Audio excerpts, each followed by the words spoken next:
जय मुरल सर, मेरा नाम शिवम गुप्ता है।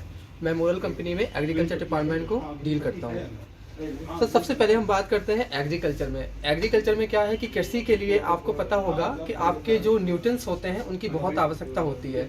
हमें कुछ न्यूट्रिएंट्स जो है जैसे कार्बन है, हाइड्रोजन है, ऑक्सीजन है, ये हमें इन्वायरमेंट से अचीव हो जाते हैं। लेकिन कुछ हमारे न्यूट्रिएंट्स जो हैं वो हमें केवल आप अगर ऊपर का फर्टिलाइजर यूज नहीं करेंगे तो पौधा उसको अवशोषण यानी उसको ग्रहण नहीं कर पाता है।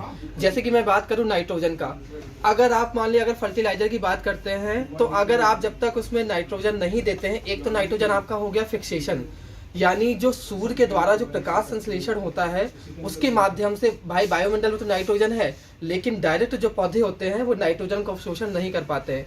इसलिए हम क्या करते हैं कि नाइट्रोजन के लिए उनको अलग से खाद देते हैं, अलग से फर्टिलाइजर भी प्रदान कराते हैं पौधों को, ताकि नाइट्रोजन के माध्यम से तना मजबूत रहे, पौधे हरे भरे रहें। भाई पत्तियां जो भी हरी होती हैं वो प्रकाश संश्लेषण और नाइट्रोजन के माध्यम से ही होती हैं। तो हम क्या करते हैं, जैसे स्टार्टिंग में हमें क्या है कि अब हमें भूमि तैयार करनी है। अब हमें ये पता होना चाहिए कि पहली बात तो ये है, हम किसानों को हमेशा यही एडवाइस देते हैं कि आप भूमि का जो है पोटेंशियल ऑफ हाइड्रोजन यानी पीएच वैल्यू जो है आप केवीके किसी विज्ञान केंद्र में जाकर उसकी जांच कराएं। आप अगर 4-5 जगह से मिट्टी लेते हैं और किसी विज्ञान केंद्र में जांच कराते हैं, आपको एग्जैक्ट जानकारी मिल जाती है कि उस मिट्टी में कितनी मात्रा में किस चीज़ की कमी है, यानी नाइट्रोजन कितनी मात्रा में देना चाहिए, आप फास्फोरस कितनी मात्रा में देंगे, पोटास कितनी मात्रा में देंगे। अब हमें स्टार्ट करते हैं, मान लीजिए आपने पीएच वैल्यू निकाल ली। पीएच वैल्यू मान निकालने के बाद जो भी वहाँ के साइंटिस्ट होते हैं वो आपको बता देते हैं, एक रिपोर्ट दे देते हैं, उसके अनुसार आपको डालना होता है। हम यहाँ पे चालू करते हैं, जैसे कि हमारे पास भूमि पावर एडवांस है। अब भूमि पावर एडवांस का काम क्या है कि जैसे कि हमें मिट्टी को हम चाहते हैं, देखिए जब तक सीड का जो जर्मिनेशन होता है तब तक नहीं होगा अगर मिट्टी जो है कठोर होगी। मिट्टी अगर मुलायम होगी, मिट्टी की जो परत होगी बिल्कुल मुलायम होगी, तो सीड अपने आप जर्मिनेशन कर जाएगा। कभी कभी क्या होता है कि सीड डोमिनेंट की एक प्रॉब्लम होती है, जो कि होता है सीड में क्या है ऊपर से एक कठोर परत बन जाती है जिसके माध्यम से सीड जो है अंकुरित नहीं हो पाता है। तो हम क्या करते हैं, भूमि पावर एडवांस दिया हमने, जो भूमि को नीचे तक बिल्कुल नमी एकदम पर्याप्त मात्रा में सभी को फैला देता है, मिट्टी को भुरभुरा भी कर देता है। ठीक है, अब हम भूमि पावर एडवांस जब हम यूज करते हैं उसके बाद भूमि पावर एडवांस, एक मिनट सर,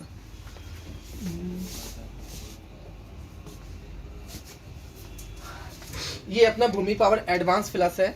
ठीक है, ये हमारा ग्रेन्यूल्स में आता है, एक हमारा जो आता है वो लिक्विड में भी आता है। तो इसमें क्या है कि हम ये मात्रा यूज करते हैं ताकि मिट्टी को जो है भुरभुरापन लाया जा सके और मिट्टी में पोषक तत्व की पौधों को प्रदान कराने के लिए उनको ऊर्जा दी जा सके। एक बॉडी भी हमारी ऐसी है कि बॉडी में क्या है, जब तक हम प्रोटीन नहीं लेंगे हमारी बॉडी एनर्जी नहीं बूस्ट करती है, हमें कहीं ना कहीं से एनर्जी के लिए प्रोटीन की आवश्यकता होती है। इसी तरह भूमि पर है, अगर पौधों को न्यूट्रिएंट्स चाहिए है तो हमें भूमि पावर एडवांस प्लस को हमें देना ही पड़ेगा।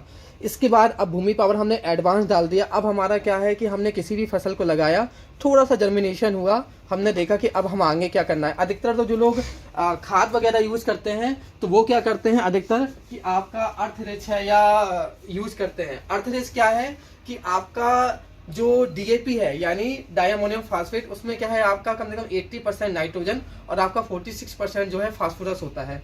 हम उसकी जगह ये अर्थ-रिच यूज करते हैं। ये डीएपी का एज अ सिमिलर है, डीएपी की जगह हम ये अर्थ-रिच देते हैं। क्यों? क्योंकि हमें पता है कि भाई नाइट्रोजन भी देना है, फास्फोरस भी देना है उसको, तो हमें ये अर्थ-रिच से ही मिल पाता है। अब हमें पता है कि फर्टी-रिच, जो हमारा ये फर्टी-रिच रखा हुआ है, फर्टी-रिच हम देते हैं, ये एक आपका देखा जाए तो बैक ऑर्गेनिक मैन्योर होता है, तो ये भी खाद होता है, लेकिन पौधों को अधिक से ज़्यादा शक्ति प्रदान करने के लिए और पौधों को अपनी जगह पर स्थिरता लाने के लिए, यानी पौधा जो स्टेम जो है, अगर हवा चलती है, कई बार ऐसा होता है कि पौधे के तने जो है मजबूत नहीं होते हैं, हवा चलने पर पौधा मुरझा जाता है या फिर आप देख सकते हैं कि गिर जाता है। तो ये फर्टिलाइज देने से तना जो है मजबूती को ले लेता है और तना मजबूत होता है कि पौधा फिर फसल जो है, और ये दोनों फसल जो है ये आपका फर्टिलाइज ये आपको देने से फसल जो है, पौधा जो है मजबूत रहता है। इसके माध्यम से क्या है कि फसल को पर्याप्त मात्रा में मजबूती मिल जाती है। अब अगर हम आगे बात करें, अब क्या होता है, अब हमारे आगे की जो क्रिया होती है हम उसमें देखते हैं। अब हमें फसलों को नाइट्रोजन, फास्फोरस, पोटास देना होता है। तो हम यहाँ पे आपकी बात करेंगे निक्को की। निक्को में क्या है 90% यानी 90 नाइट्रोजन, फास्फोरस और पोटास, ये तीनों मात्रा में 19 का जो कॉम्बिनेशन है वो मिलता है। अच्छा, यूरिया भी अगर हम जो भी खाद वगैरह यूज करते थे तो यूरिया में हम देखते हैं कि यूरिया में 46% नाइट्रोजन पाया जाता है। तो यूरिया हम क्यों देते हैं खाद के लिए? क्योंकि उसमें नाइट्रोजन की मात्रा होती है। अब हमें नाइट्रोजन तो देना है तो हम उसकी जगह निप्को यूज करते हैं। निप्को आपका 90 की उसमें आपके परसेंटेज में ये पौधों को मिल जाता है। उसके बाद अब मान के चलिए कि उसको अगर हमें आपका फास्फोरस भी देना है तो हमारा फिर ये आता है, ये निप्को हो गया आपका। एक मैजिक भी आता है, ये पोटास है। ये आपका मैजिक जो है पोटास है, यानी अगर आपको पोटास की कमी होती है तो पौधों में क्या है कि जो किनारे साइड देखते हैं कि बैगनी कलर के धब्बे पड़ने लगते हैं, तो हम यहाँ पे मैजिक का यूज करते हैं। ये हमारा पोटास है। इसके बाद अगर हमें फास्फोरस की कमी होती है, यानी हम डीएपी क्यों देते हैं? डीएपी में फास्फोरस की मात्रा ज़्यादा होती है, उसकी पूर्ति को पूरा करने के लिए हम प्रोपो पावर देते हैं। वैसे तो हमने यहाँ अर्थरेस दे दिया डीएपी के लिए, लेकिन प्रोपो पावर एक अलग से ही फास्फोरस की मात्रा को देने के लिए होता है। अब हम अगर आगे बात करें, जैसे जैसे हमारा पौधा बढ़ता जाता है तो हम हमेशा ये सोचते हैं कि पौधों में क्या है कि एक अच्छी मात्रा में बढ़वार हो और हमारी ज़्यादा से ज़्यादा फसल जो है उत्पादन दे सके। उसके लिए हम क्या करते हैं? उसके लिए हमारे पास ये एग्रोमोर 80 रहता है। एग्रोमोर 80 क्या करता है कि पौधों को पर्याप्त मात्रा में भूमि से न्यूट्रिएंट्स को निकाल कर अवशोषण करके और पौधे की हर एक जगह पर उसको पहुंचाने का काम करता है। तो एग्रोमोर 80 का प्रयोग हम यहाँ पे करते हैं। इसके बाद हम आगे बढ़ते हैं। अब निकलते हैं कि मान लीजिए हमें पुष्प ज़्यादा चाहिए। जब तक देखिए कोई भी आपका या फिर ह्यूमिडिटी हो या फिर आपका प्लांट सेल हो, ठीक है, किसी भी प्लांट सेल में अगर डिवीजन नहीं होगा तो वो प्लांट अधूरा होगा। यानी कि अगर मात्र कोशिका जो फीमेल वर्जन है अगर नहीं होगा तो कभी भी पौधा बन ही नहीं पाएगा। यानी इसीलिए उसमें कहते हैं कि जो फूलों की मात्रा है जितनी ज्यादा होगी आपकी पैदावार उतनी ही ज्यादा होगी। उसके लिए हम क्या करते हैं? उसके लिए हमारे पास आता है एक एरिटो पावर। एरिटो पावर आई थिंक यहाँ है नहीं है। गोल वाले में अच्छा, तो ये हमारा एरिटो पावर। ये क्या करता है? एरिटो पावर जैसे आपका परिस्थिति अनुकूल नहीं है पौधों के हिसाब से, तो ये क्या करता है? सेल डिवीजन का काम करता है।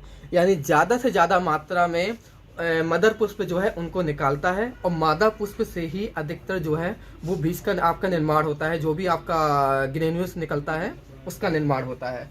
इसके बाद हम बात करें, अब मान लीजिए आपके पौधा बढ़ गया, बढ़वार हो गई। कभी कभी क्या होता है कि आपने अगर हाइब्रिड सीड यूज नहीं किया है तो आपका क्या है, कीट वगैरह रोग वगैरह उसमें स्वाभाविक बात है कि लगते ही लगते हैं। कई बार ऐसा होता है कि उसमें इल्ली लग जाती है, या आपका कह सकते हैं कि आपका खरपतवार तो अलग, खरपतवार का अलग हो गया, खरपतवार नासी का। इसके बाद आपका कह सकते हैं कि रोग भी कई लगते हैं। तो उनके लिए हमारे पास जैसे रोग का अगर देखा जाए तो मल्टीपल जो कह सकते हैं कि मल्टी के लिए पूरा एक ही है, केवल आपका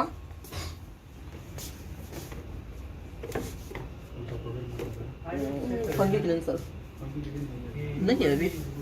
तो अब जैसे हमारा कोई भी अगर रोग लगता है तो रोग लगने के लिए हमारे पास मल्टीपल है।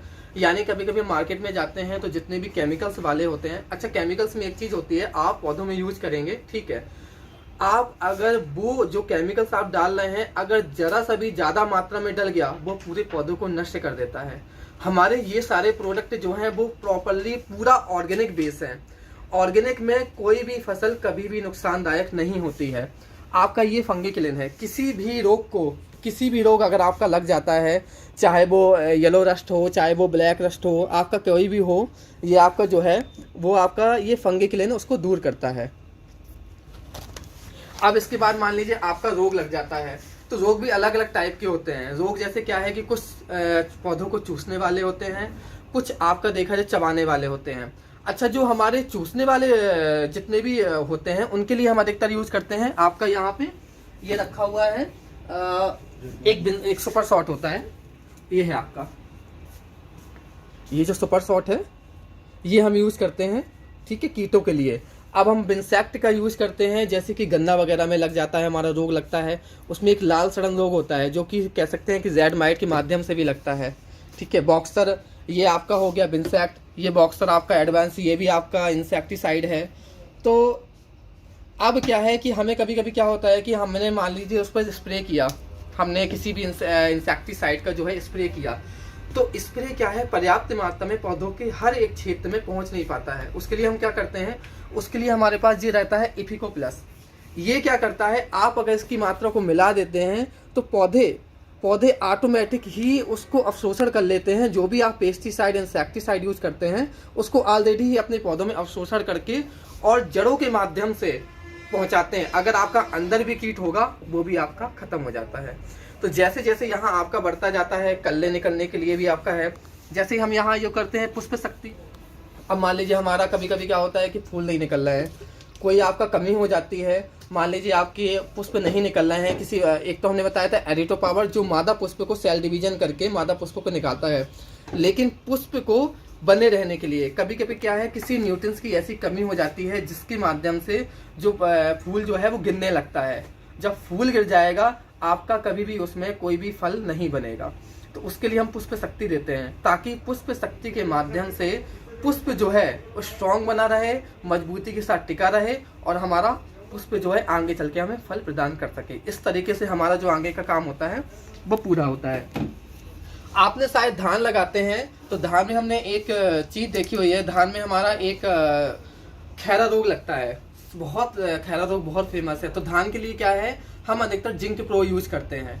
ठीक है, आपका जिंक प्रो आता है तो जिंक प्रो के माध्यम से हम उसमें धान का दूर करते हैं। अब हमारा ये PGR10 है, plant growth regulator. Plant growth regulator एक ये है जो पौधों को यानी प्लांट, इसमें अमीनो एसिड वगैरह पाया जाता है जिसके माध्यम से पौधे जो है अपना स्ट्रॉन्ग मजबूती से अपना इसके माध्यम से पौधे मजबूत होते हैं, स्ट्रॉन्ग होते हैं और जितना ज़्यादा से ज़्यादा हो सके भूमि से न्यूट्रिएंट्स हैं आपका, या फिर आपका कह सकते हैं कि जो उनके उपयोग के लिए किए गए मतलब कि न्यूट्रिएंट्स हैं वो लेते हैं, अवशोषण करते हैं। तो PGR10 हम देते हैं प्लांट ग्रोथ रेगुलेटर के लिए ताकि प्लांट की जो ग्रोथ हो, तना मजबूत हो, पत्तियां हरी भरी हो, प्लांट का दायरा जो है काफ़ी सीमित रहे और प्लांट मजबूती के साथ टिका रहे अपनी जगह। तो उसके लिए हम PGR10 यूज करते हैं। हमारा कृषि सब्जी में यूज किया जाता है वहाँ पे जहाँ आपका जो कल्ले बनते हैं, कल्ले निकलते समय जो हम यूज़ करते हैं जैसे गेहूँ हो गया, धान हो गया, जब ये निकलते हैं तो हम कृषि संजीवनी का यूज़ करते हैं वहाँ पे इस तरीके से। तो जिंक प्रो जैसा कि मैंने आपको बताया था, धान में खैरा रोग की अगर कमी हो जाती है, किसी भी चीज़ में अगर जिंक की मात्रा को अगर दिया जाता है तो हमारा ये जिंक प्रो है। जिंक प्रो से क्या है, धान का जो खैरा रोग है अधिकतर लगता है क्योंकि हमारा इंडिया में जो है वो गेहूं और धान सबसे महत्वपूर्ण फसलों में उपयोग किया जाता है। तो उसमें आपका जिंक प्रो एक अहम भूमिका निभाता है उसको पूरा करने के लिए। अब हम बात करें यहाँ पे एग्रो शक्ति की। एग्रो शक्ति भी आपका इतना बढ़िया ऑर्गेनिक प्रोडक्ट है कि जिसके माध्यम से आपका फसलों में किसी भी तरह का अगर मतलब कि कोई भी न्यूट्रिएंट्स की कमी होगी, ये सारा का सारा उसको पूर्ति कराता है। तो एग्रोमोर 80 आपका हो गया, एग्रो शक्ति हो गया, एरिटो पावर हो गया, ये कुछ ऐसे हैं कि जो फसलों में कहीं ना कहीं देखा जाए तो बहुत अच्छा रिजल्ट देते हैं। तो यही मैं अपनी वार्तालाप को ख़त्म करता हूँ। और बाकी इसका रिस्पॉन्स ऑर्गेनिक है। सरकार भी क्या है, आजकल क्या है कि PM मोदी ने देखा गया है आपको कि PM मोदी ने जो ऑर्गेनिक पर काफ़ी काम किया हुआ है। अभी आपको पता होगा कि ऑल ओवर इंडिया में जो मोदी सरकार है उसने 10,000 FPO यानी कि फार्मर प्रोड्यूसर ऑर्गेनाइजेशन को स्थापित करने का बात कहा था। तो उसमें क्या होता, उसने उसी लिए कहा था कि आप जो है जो प्लेन जितने भी एरिया है वहाँ 300 किसानों को इकट्ठा करिए। 300 किसानों को इकट्ठा करने के बाद आप उनसे बातचीत करिए कि वो कितना ज़्यादा से ज़्यादा हो सके ऑर्गेनिक को बढ़ावा दे सकें। अगर एक जगह पर 300 किसान भी ये करते हैं तो आपका देखा देखी में वो किसान आगे भी काम करते हैं। वो तो उसने फंड भी दिया हुआ है। आप अपना CO रख सकते हैं, कंप्यूटर ऑपरेटर रख सकते हैं, आप अपना एक जो होम वर्क होते हैं मतलब कि वर्क बॉय होते हैं, ऑफिस बॉय, उनको भी रख सकते हैं। इसका सारा जिम्मा जो है सरकार 3 साल तक देती है। उसका कहना है आप 3 साल में एक कंपनी डेवलपमेंट कीजिए, कंपनी को चलाइए आगे। कंपनी का 3 साल तक का जिम्मा मेरा है। 3 साल के बाद जो कंपनी बनेगी वो आप 5 डायरेक्टर की रहती है। इसमें 11 डायरेक्टर होते हैं जिसमें एक फीमेल रहती है, 10 आपकी मेल रहती हैं। अब इसके बाद अगर देखा जाए तो अपना यूपी में एक प्रोजेक्ट चल रहा है नमामि गंगा। जितने भी गंगे के पास का एरिया है उसमें अगर आप ऑर्गेनिक करते हैं तो भी आपका सरकार जो है सब्सिडी दे रही है। तो इससे बड़ी बात और कोई नहीं होगी। आने वाले समय में क्या है कि आपको ऑर्गेनिक मजबूरी हो जाएगी करना, तो अभी से आप ऑर्गेनिक को लीजिए ताकि आपकी आने वाली जो पीढ़ी है, आपकी जनरेशन है, आपकी भूमि है, इन तीनों को सेव किया जा सके। अब आपका जब ये सेफ होंगे, आपका भूमि की उर्वरता जो है वो पर्याप्त मात्रा में बनी रहेगी और आपका जो उत्पादन है वो आपका निकलता रहेगा। तो अभी से थोड़ी थोड़ी मात्रा में आप ऑर्गेनिक करना चालू करिए। धन्यवाद।